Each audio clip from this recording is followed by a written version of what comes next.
드라마로는 이제 뭐 다모라를지, 서울 뚝배기, 커피 프린스 1호점, 아테나도 했고요. 7급 공무원, 추노.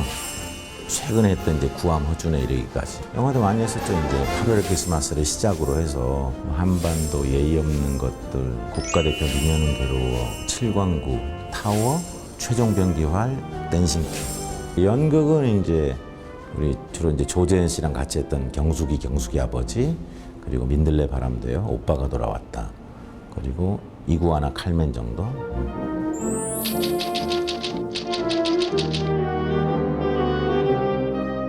이게 30년이 되다 보니까 정말 꿈 같은 세월이었습니다. 지금 지나고 보면은 야, 내가 잘 견뎠구나. 여기서 또 잘 생존했구나. 그리고 내가 잘 해냈구나. 뭐 이런 생각이 들어요.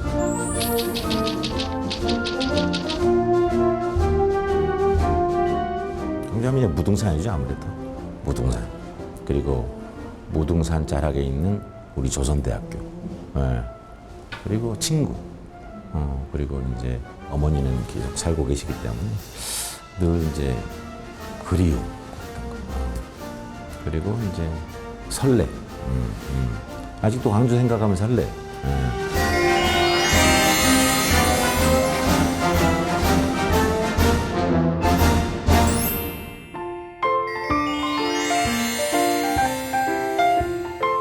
어렸을 때 좀 내성적인 성격이셨다고요?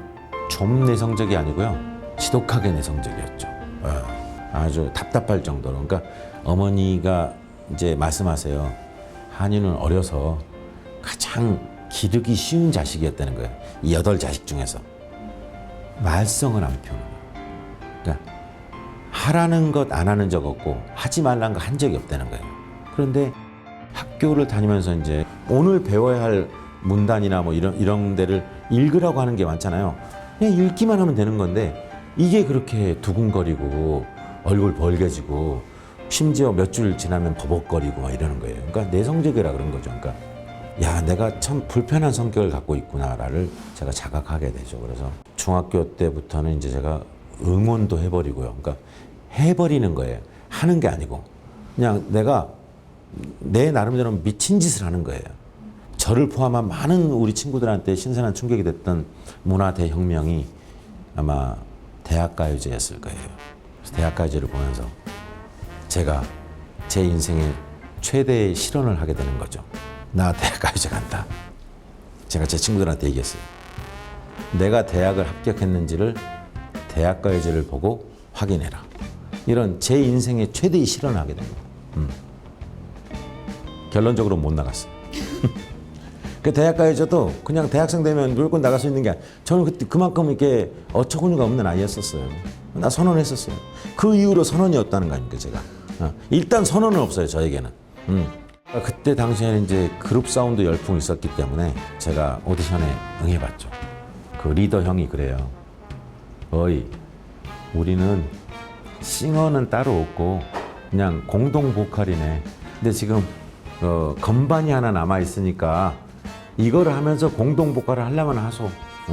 그제서야 무슨 건반을 한다는 것도 또 쉽지 않은 일이잖아요. 맞득지가 않더라고요. 그래서 잠깐 시리에 빠져 있다가 둘러보니까 연극반 모집하는 거예요. 그래서 제가 연극반에 간 거죠. 그러니까 그게 이제 그 모든 것들이 사실은 이 내성적인 성격을 고치려고 하는 저의 어떤 노력의 일환인 거죠, 사실은. 어쨌든 우여곡절 끝에 잘한 결론이라고 봐요. 그래서 제가 그때 이제 알량한 생각에 노래 속에는 연극이나 드라마가 없지만 연극 속에는 노래는 한 부분이겠다라는 생각이 드는 거예요. 그래서 대학가요제니 뭐 이런 그룹 사운드니 이런 거를 포기하고 연극을 하기로 한 거죠. 정밀기계공학도로서 등한시하고 근근히 이제 제가 학점을 이수하기에 이르렀죠. 연극은 대신 열심히 했어요. 그러면서 이제 대학 4학년이 되니까 탤런트를 모집하고 있는 거예요. 그래서 불현듯 저거다. 5차까지 시험을 봤는데 꾸준하게 합격해가지고 제가 됐어요. 그래서 이제 83년도에 바로 데뷔하기에 이르렀죠. KBS 10기로. 정식으로 직업인으로서 예, 연기를 예. 시작을 하시고 그러셨을 때 형편없었죠. 그래서 선배님들께 많이 혼나시고 그러셨어요? 초창기에 어떠셨습니까? 난리도 아니었죠, 사실은. 연기가 연기였겠어요. 사실 지금 되돌아보면 그야말로 의욕만 갖고 연기했었던 시절을 한 10년간 견딘 거죠. 내가 잘 견뎌낸 거죠. 그리고 그때 사실 잘해야 되는데 잘할 수가 없어서 내가 선택할 수 있는 거라고는 열심히 하는 것밖에 없었거든요. 열심히 했어요. 잠도 안 자고 물불을 안 가리고 몸도 안 사리고 뭐 어떤 그런 나름대로의 어떤 그런 스피릿을 많은 사람들한테 보여줬죠. 그랬더니 야 쟤는 연기가 거칠긴 하고 약간 막무가내성이긴 하고 뭐 누구한테 연기 배운 것 같지도 않지만 상당히 열의를 갖고 있다. 누구보다도 더 뭐 발전 가능성이 있는 것 같다. 그래서 저한테 더 기회를 주고 단역이라도 계속 꾸준하게 주시고 이런 감독님들이 많으셨죠. 그게 이제 베이스가 된 거죠. 그래서 10년간 이게 정말 각계전투와 유격훈련을 통해서 제가 어느 정도 정말 맷집은 길러진 배우가 된 거죠.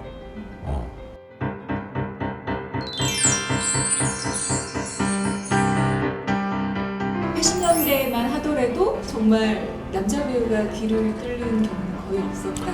정신을 의심받는 거죠. 심지어는 같은 배우들한테도 손가락질 받았어요. 역할을 하기 위해서 입는 옷들 빼놓고는 그닥 진보적이지 않았었거든요. 솔직히 말하자면 정말 제가 가장 놀랬던 게 이 연예계에 와가지고 배우들이 실제 모습이 그렇게 멋지지 않았다라는 거예요. 몇 분을 제외해놓고는. 그래서 깜짝 놀랐죠.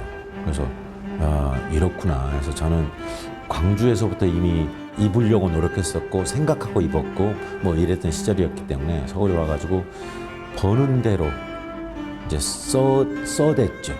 제 기억으로 최초의 연봉이 한 500만 원대 정도부터 되는 것 같아요.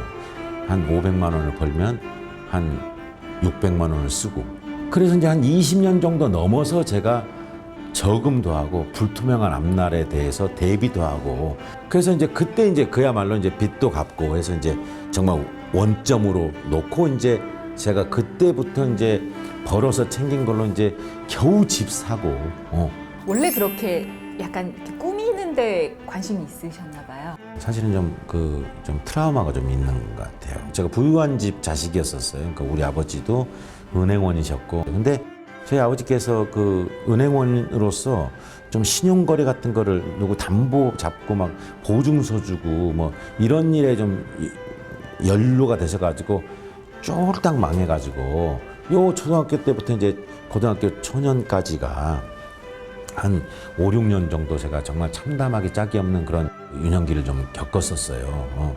그러면서 좀 심적 충격이 좀 있었나 봐요. 그래서 입는 부분에 있어서 좀 떵떵거리고 싶은 그런 트라우마가 좀 있었나 봐요. 그래서 입는 거에 대해서 좀 특히 남다른 좀 애착이 좀 있었죠. 그렇게 지내다가 이제 결혼을 기점으로 해서 이제는 제 아이들이 좋은 옷을 입는 게 훨씬 좋아지고요. 또 정말 이렇게 소박한 우리 와이프가 좀 좋은 옷을 좀 가졌으면 좋겠고. 근데 우리 와이프가 옷을 안 사가지고 그게 걱정이에요. 예. 사모님 얘기 나왔는데요. 예. 사실 연예계의 능력자로 통하시더라고요. 그렇죠. 이제 저로 인해서 나이 많은 연예인 결혼이 촉발됐다고 해도 과언이 아니죠. 그리고 저는 뭐 물론 이제 그런 스코어를 의식하고 결혼한 거 뭐 정말 제정신입니까? 그러니까 저는 이제 그 결혼할 때 막연하게 야 내가 이런 결혼을 해냈는데 이런 정도의 스코어의 결혼은 당분간 나밖에 없겠다라고 그냥 막연한 생각을 했는데 저는 지금 뭐 거의 10위 안에도 못 들어갈 거예요. 아마 10위쯤이나 할 거예요 겨우. 옛날에는 뭐 4살을 넘어가면 이제 도둑놈 소리를 들었는데 요즘에는 뭐 띠동갑 정도면 그냥 뭐 할 만한 결혼 이렇게 돼버렸어요. 아무튼 촉발시킨 장 본인으로서 아무튼 심심한 사과의 말씀드립니다. 예. 러브스토리를 좀 들려주시죠. 불멸의 이순신이라는 작품을 KBS에서 할 때 분장을 배우러 필드로 나온 분장학도였어요. 그래서 이제 불멸의 이순신 분장팀에 막내로 있었는데 제가 하면서 그 이제 지금이 와이프인 그 친구가 자기가 이렇게 계속 야외를 돌고 그러니까 서울에 가서 이제 스타디오 녹화하고 또 야외로 오고 뭐 이런 게 계속 이 거듭되니까 자기가 먹고 싶은 브랜드의 빵을 사줄 수가 있냐는 거예요. 그래서 워낙 그 맑게 얘기하고 그래서 그런 제의가 뭐 불쾌하지 않더라고요. 그래서 그냥 정말 그 친구의 민원을 해결해 줬어요. 한 2번. 그랬을 뿐이에요. 불멸의 이순신이 끝나고 어느 날 제 블로그인가를 통해서 지금 와이프인 이 친구한테 연락이 온 거예요. 그때 이제 호칭도 이거죠. 이한희 선생님, 그때 분장팀 막내 누구예요? 그때 저한테 맛있는 거 사주시기로 하셨잖아요. 이런 메시지가 기억도 안 나는데, 그래서 이제 제가 연락을 했죠. 만나서 이제 맛있는 거 사줬어요. 그래서 이제 몇 번 만났죠. 근데 이제 제가 느낌은 알잖아요. 그래서 이 친구가 어쩌면 나를 좀 좋아하는 것 같다는 느낌이 들어요. 그래서 내가 그 느낌을 감지해서 내가 좀 설득을 했어요. 안 되는 거란다. 뭐 이렇게 뭐 너랑 나랑 이제 어쨌든 뭐 정해진 건 없지만 정할 수도 없는 뭐 이런 거다. 근데 한두 번 만났는데 또 그러는 거예요. 그래서 내가 정말 심한 말을 해서 내가 이 아이한테 정신 차리게 하자라고 했던 말이, 너 자꾸 이렇게 너 나 좋아하면 너 나랑 결혼 같은 것도 할 수 있어? 근데 전혀 짐작할 수 없는 리액션이 왔어요. 왜 못해요? 감정 갖고 웬만큼 할 수 있는 가능성의 그런 차이가 있는데 그거를 벗어난 거잖아요. 그러니까 그래서 암담하더라고요. 그래서 어쨌든 시작해 보자라고 내가 얘기했어요. 최초로 시작해 보자라고 한 지 한 8개월 만에 결혼한 것 같습니다. 예.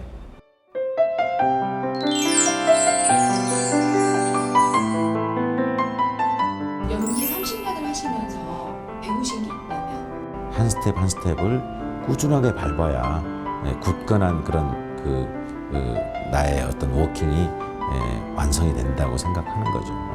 그리고 제 생활에 만족할 줄 알아야 된다는 거. 그리고 제가 지나고 보면 사실은 30년을 이렇게 나름 꾸준하다 뭐 이런 표현을 써서 이제 해왔다고 하면 가장 그 근간이 되는 것은 제 나름대로 즐겁게 해왔던 것 같아요. 즐거우려고 노력했던 것 같아요. 배우를 꿈꾸면서 준비하는 많은 사람들이 있을 겁니다. 지침이 될 만한 말씀을 좀 해주시죠.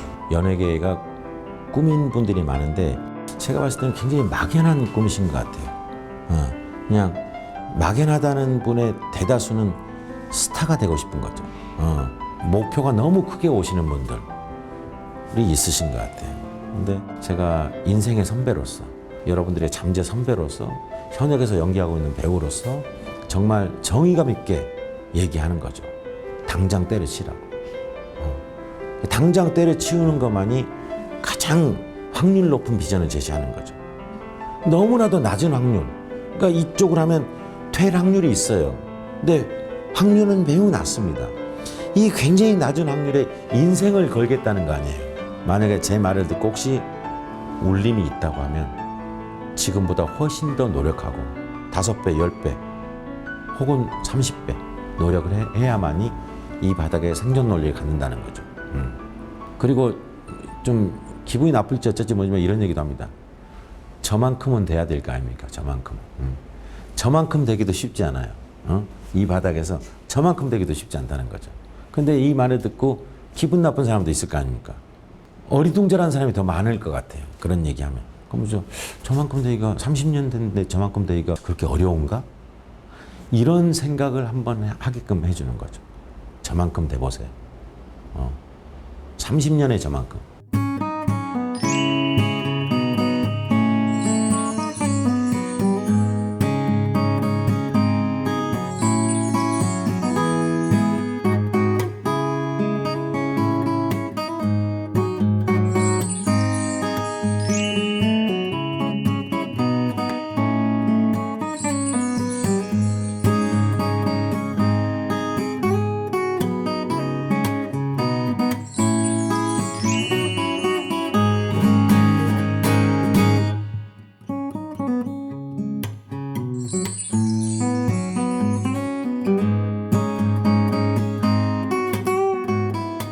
성시경, 감사하게도 그런 형의 그런 막연한 그런 캐스팅법에 의해서 내가 이렇게 배우적으로든 인생으로든 맷집이 많이 길러진 것 같아요. 만날 때마다 한우야 잘하고 있지? 또 어느 날 만나면 기대가 크다. 이번에는 한번 보여줘야지. 응? 이러고 말 거야? 몇 명 정리해야지. 이러고 말 수는 없잖아. 이런 얘기를 늘 해주면서 저에게 부담을 너무 많이 줬어요. 야, 이 형이 차라리 뭘 어떻게 구체적으로 어떻게 해라. 또 심한 얘기를 하면서 나한테 막 욕지거리를 하더라도 후련하게 뭔가를 제시해 줬으면 좋겠다라는 생각을 너무나 많이 했는데 정말 답답하게 이렇게 지냈던 것이 오늘날까지 제가 이 바닥에서 생존할 수 있는 가장 시금석이 되지 않았나 싶어서 형 너무 감사드리고 제가 끝까지 배우로서든 인간으로서든 항상 형의 그 무언의 가르침을 잊지 않고 근성 있는 배우로서 활동하겠습니다. 감사합니다.